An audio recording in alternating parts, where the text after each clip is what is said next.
Welcome to StorytellerRwanda, your channel, your destination.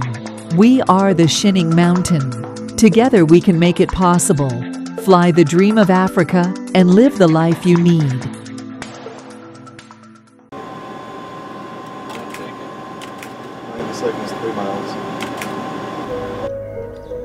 Abapilote babiri basinziriye batwaye indege irimo abagenzi 153 ndetse n'abakozi 4 bakora mu ndege. Iyo incident yabereye mu kirere cya Indonesia. It is very amazing. Ni ibintu bidasanzwe. Impamvu mvuga ko ari ibintu bidasanzwe, ubundi safety ni ikintu kitabwaho cyane mu ngendo zitandukanye, haba izo ku butaka no mu mazi, ariko byagera mu kirere byo bikaba ibindi. Kuko mbere yuko indege ihaguruka hari ibintu byinshi bibanza gukorwa kugira ngo bizere neza ko iri safe, haba kuba yitwaye ndetse n'indege ubwayo. Uburyo bwo kwirinda impanuka buba buri hejuru cyane, harimo gusuzuma indege mu buryo bwitondewe mbere yuko ihaguruka, gupima abapilote niba bari soba cyangwa se batananiwe cyangwa se niba batanyweye mbere yo guhagurutsa indege.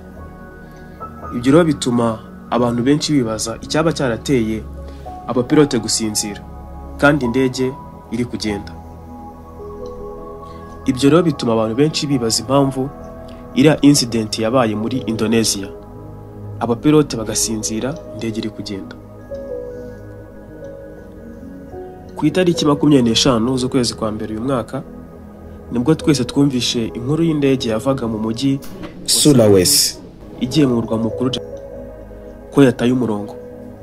Iyi yari Airbus A320, yari itwaye n'abapilote babiri, umwe afite imyaka 32 undi afite 28.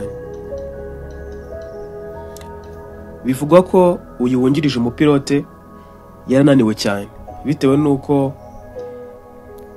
yaje mu kazi avuye kwita ku mugore we ndetse n'impanga bari bamaze iminsi bibarutse.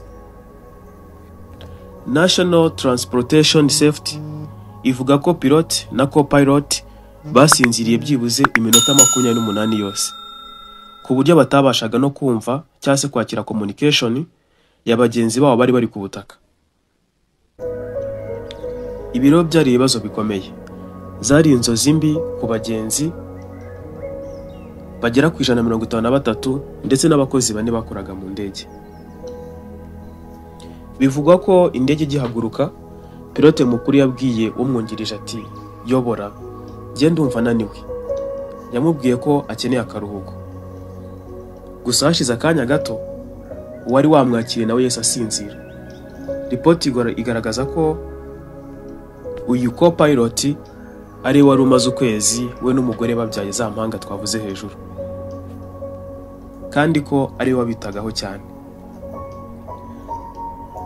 Abagenzura ikibuga cy'indege cya Jakarta batangiye kubona indege igenda mu buryo budasanzwe. Bakibibona bagerageje kuvugisha abari bari mu ndege, bahamagara bari muri cockpit, ariko ntibabona igisubizo kuko bari bamaje gusinzira deja. Iyo process yose yamaze iminota igera kuri 28 kugeza ubwo pilot mukuru akangutse asanga na mugenzi we yasinziriye. Yasanze indege yamaje kuva ku murongo wayo. Akimara kubona ibyo byose bibaye, yahise akangura mugenzi we. Bagerageza gusubiza indege ku murongo, ubw'amahirwe birakunda ndetse urugendo rurakomeza.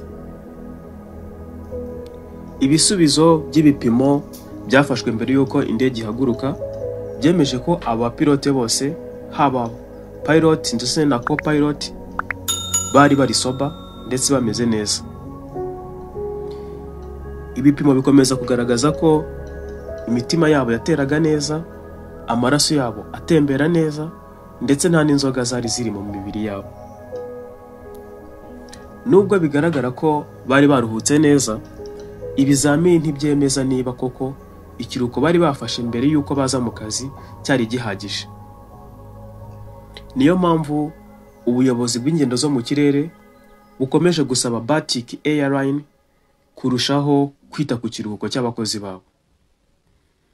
Gusa Batik Air yo ivuga ko yubahiriza ikiruhuko cy'abakozi babo kandi ko ikomeje gushyira imbere ibisabwa byose mu bwirinzi bwo mu kirere. Ese wowe ukimara kumva iyi nkuru ubitekerezaho iki? Niki cyaba cyarateye iriya incident? N'umunaniro cyangwa hari ukundi wowe ubibona?